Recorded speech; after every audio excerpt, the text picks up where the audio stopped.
Do you like sitting next to weird people?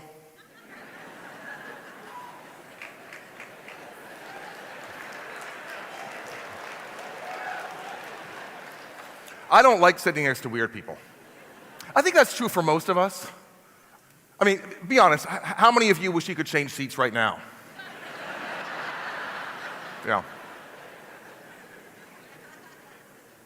The problem, though, is that by avoiding the weird people, by staying inside that comfortable cocoon of people like us, we're actually cutting ourselves off from the very people and experiences that can lead to our most creative ideas.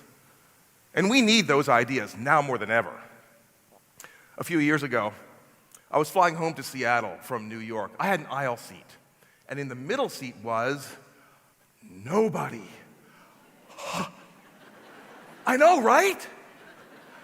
So I'm doing like my little internal happy dance, when just before the doors close, one last passenger gets on the plane. She was different. I don't know what Methuselah's grandmother actually looked like, but this had to be close. As she's shuffling down the aisle, I'm thinking, don't panic, Bill. It's a big plane. Come on, what are the odds? I'll tell you what the odds were, 100%. She stops right beside me, pokes me with her bony finger, points to my empty seat, and says, please, I am there.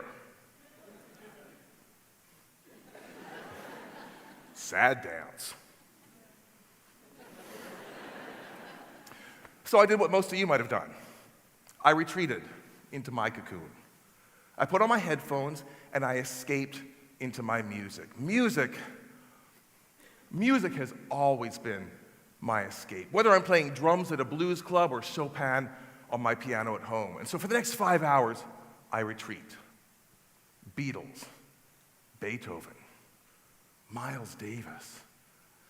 And then, because I had just finished an incredible biography of one of my musical heroes, Stravinsky, I cap it off by listening to his magnificent Firebird Suite.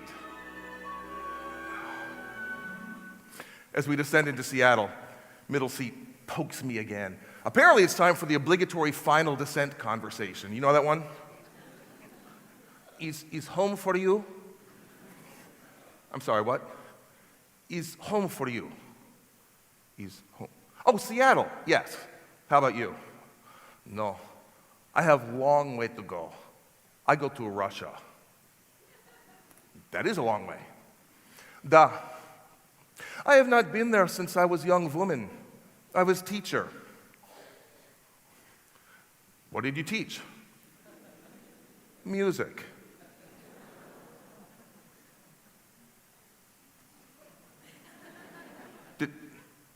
Did you teach Russian music? Of course. Okay, now see, that's amazing, because I was just listening, like just now, to Stravinsky's Firebird Suite. Oh, Stravinsky, the Firebird.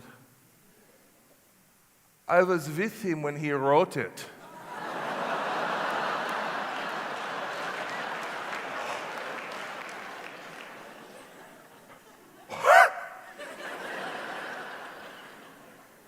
And then the plane pulled up to the gate, and I never saw her again. I had just flown across the continent, separated by only 5 inches and a pair of headphones from possibly the most fascinating person I would ever meet. And I didn't know it until the last 5 minutes. I had completely written her off for 5 hours because she was different from me. How often do we do this? Miss out on an amazing conversation, an amazing experience, an amazing idea because they involve someone different from us. What's the real cost of staying inside your cocoon? See, I think the cost is incalculable. Because by staying hidden in our cocoons, we are robbing ourselves, our communities, and our world of the creative ideas that are essential to solving our biggest challenges. The world needs your creative ideas. What, mine? No, I'm not creative, Bill. No. Oh, stop it. The only reason people don't think they're creative is because they don't understand what creativity really is. They think it's the lightning bolt that only strikes the gifted few. Here's the secret. We are all the gifted few.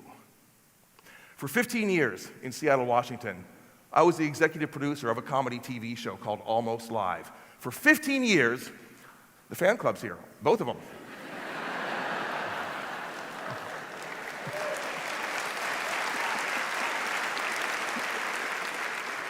For 15 years, our job, week after week after week, was to be creative.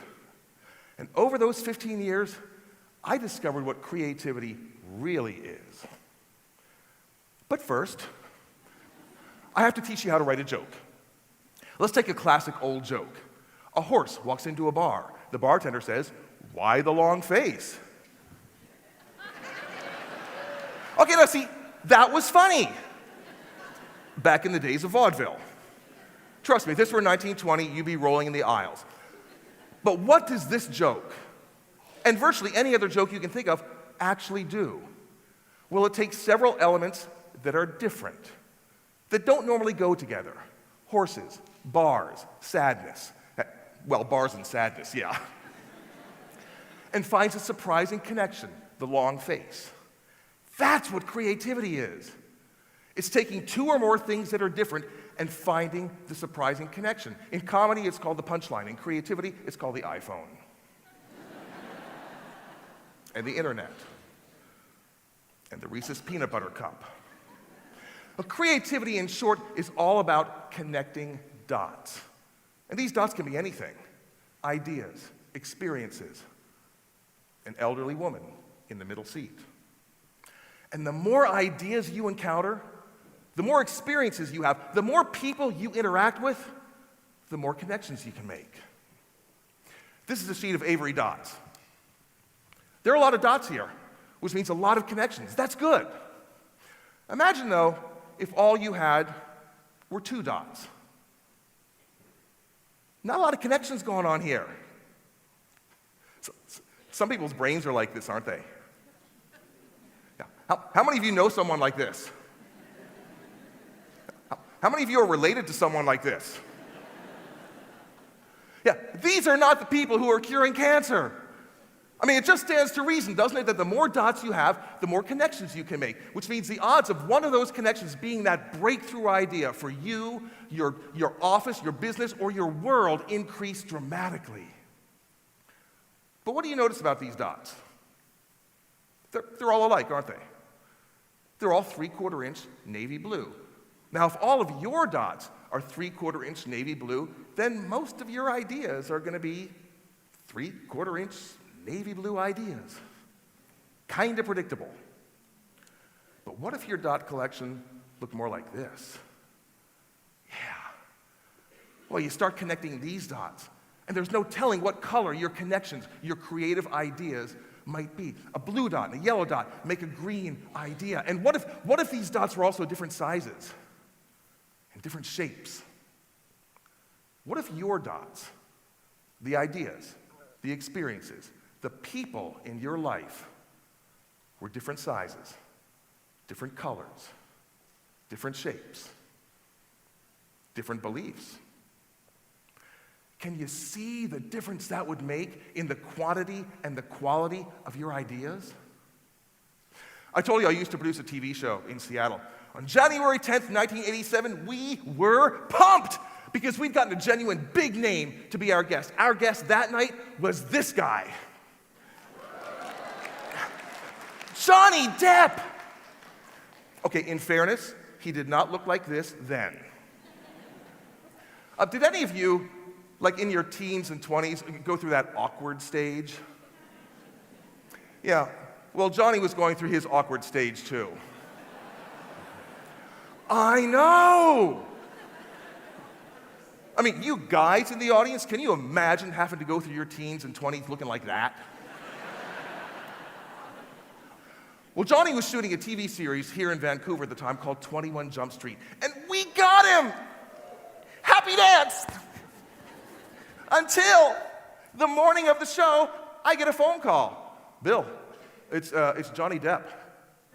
Yeah, listen, I'm not going to be able to make it tonight. No, they scheduled reshoots for Jump Street. I can't get out of it. I'm really sorry, but I have to cancel. String of bad words. And now we're in a panic. I call an emergency meeting, and we try and come up with a guest for tonight's show. Oh, what about one of them Seahawks? No, they're out of town. How about that cute new anchor at Como TV? No, she's in rehab. And on it goes, and it's starting to look hopeless when one of my writers, in fact, my lowest paid writer, pops his head up and says, I might be able to do something with liquid nitrogen.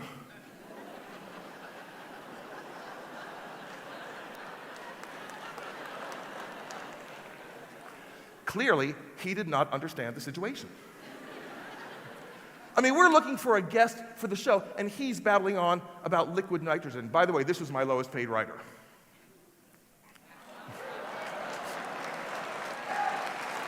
Yeah. His name was Bill. Well, naturally, my first reaction to Bill's suggestion was, shut up, Bill. Okay, look, maybe not my finest moment, but why was that my first reaction? Well, it's because I was in my cocoon, wasn't I? We all were, except for Bill. And in our cocoon, we were looking for a guest to interview. That was our 3/4-inch navy blue dot. But then Bill started painting a verbal picture for us, using different dots. Hey, guys, no, this could work. I mean, liquid nitrogen, it's very cold. You take an onion, throw it in the liquid nitrogen, take a pair of tongs, pull the onion out, hit it with a hammer, it shatters like glass. Cool. Guys, it gets better. You can take a marshmallow, throw it in the liquid nitrogen. I take the tongs, pull the marshmallow out, pop it in my mouth, bite down, smoke pours out of my nose and mouth. Cool! And that night, this guy became this guy, who now hangs out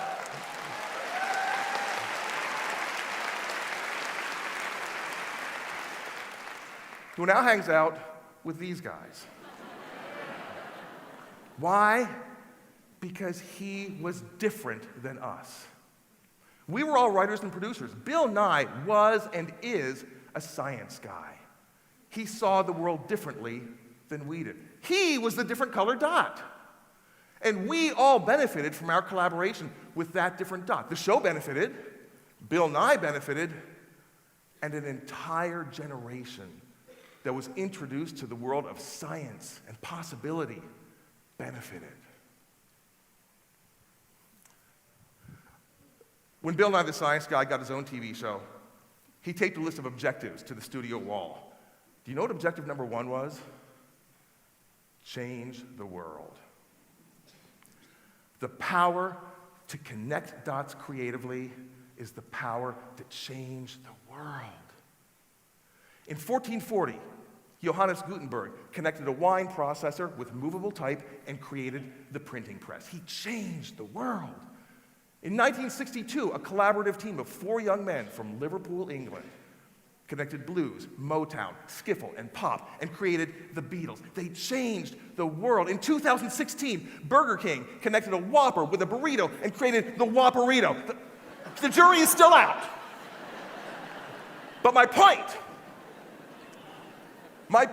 is that virtually every great invention, virtually every great idea, virtually every great thought that went on to change the world came from someone, or a collaboration of someone's, seeing 2 or more different dots and connecting them in a way that nobody else ever had before. And you can do it too. All you have to do is crack your cocoon. Can you do that?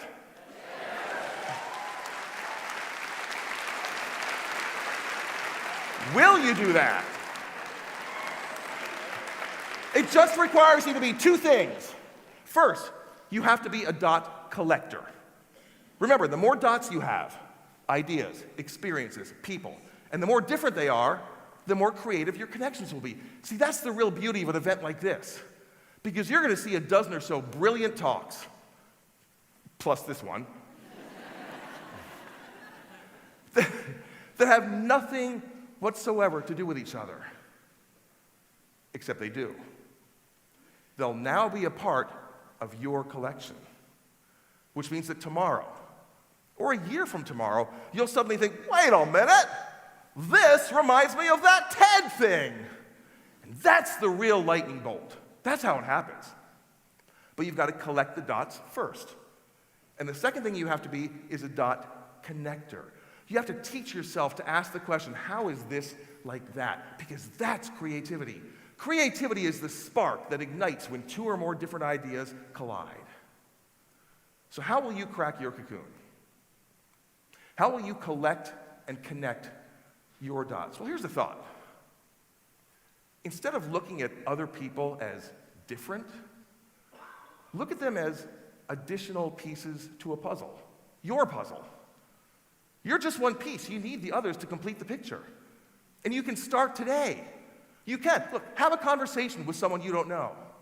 Go to lunch with someone different from you. Take a class. Learn a language. Become a street mime. Okay, some of these are better than others. Because when you crack your cocoon, your world will change. Your world will change because promise and possibility live outside of your cocoon. Innovation and opportunity live outside of your cocoon. And those creative ideas, the ones that can change not just your world, but our world, live outside of your cocoon. I'll always regret that I stayed inside my cocoon for that entire 5-hour flight. And I'll always wonder what that conversation might have been like if I had cracked my cocoon, let go of my prejudice and judgment, and connected with someone different from me. Don't miss out on your great conversations, your great opportunities, and yes, your great ideas. Crack your cocoon today.